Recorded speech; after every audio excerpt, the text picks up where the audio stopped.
څه هم دلته ډېر درانه خلک ناست دي که زموږ په الفاظو کې کومه کمزوري وه بخښنه غواړو.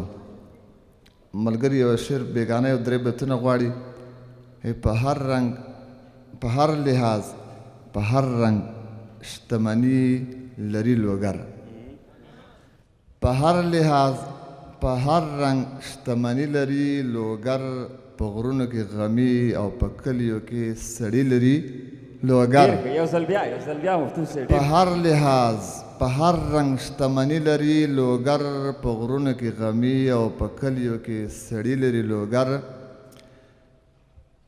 د دې وخت په سرزورې سرونه ګرځولي، په دین مین سرتیري شازلمي لري لوګر.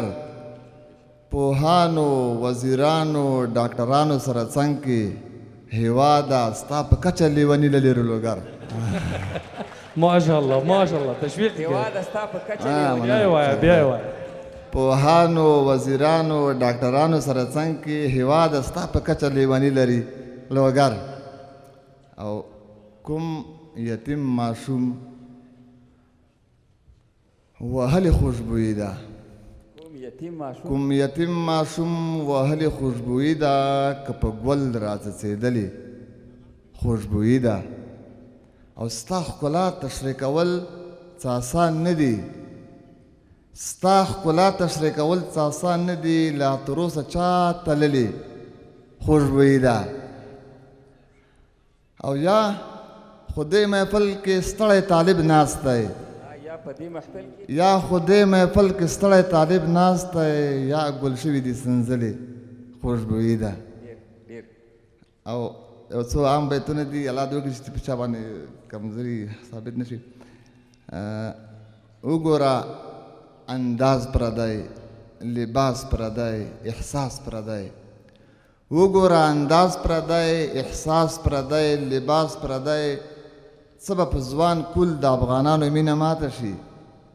او مشره که ښارونو کې د ښځو حالت وګورې خدا که دې په هېچا د نرانو مینه ماته شي. بیا یې وایه.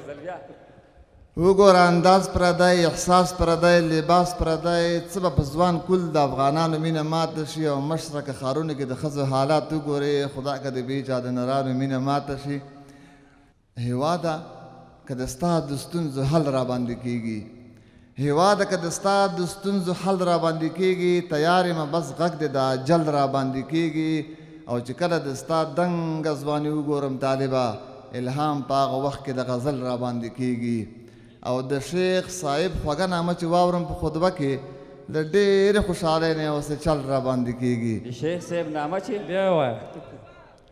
د شیخ صاحب خوږه نامه چې واورم په خطبه کې له ډېرې خوشحالۍ نه یو څه چل راباندې کېږي. نعره تکبیر، نعره تکبیر. او د یو څو بیتونه دي اعلان غوندې ده، اعلان. د قیامت نښې دي سپېڅلی محبت ورک شوی، د قیامت نښې دي سپېڅلی محبت ورک شوی. ټوله دوکه ده او فریب دی، صداقت ورک شوی. اکثره خلک د نبي په طریقو شرمېږي، ایمان د ذوب حالات کې اوسي. انسانیت ورک شوی. او ګمان کوم د مکناټن بچو غلا کړی ترېنه، ګمان کوم د مکناټن بچو غلا کړی ترېنه، د اکبرخان بچو نه شکل او صورت ورک شوی. او دلته د ښځو او سړیو لباس یو قسم دی، حیا او شرم کډه کړی افغانیت ورک شوی. او چې چرته وي د ښځینه او بنګړیوالو کوڅه، زموږ په دې ښارونو کې اوس هم د بنګړیوالو کوڅې شته، چې چرته وي د ښځینه او بنګړیوالو کوڅه، پوه شه چې هلته له نرانو نه غیرت ورک شوی. آخري او دوه بیتونه درته وایم. هغه چې ښه نه وم له دې حالته ډېر ښه ومه، اوس چې ښه شوی یم ښه لیونی شوی یم. او زما په ګران افغانستان د سپین بیرغ حاکمیت دا به رښتیا وي که نه زه لیونی شوی یم. زما په ګران افغانستان، زما په ګران افغانستان د سپین بیرغ حاکمیت دا به رښتیا وي که نه زه لیونی شوی یم. او زه چې راویښ شوم دنیا ټوله لیونی ښکارېده، ته مې په خوب لیدې ویده لیونی شوی وم.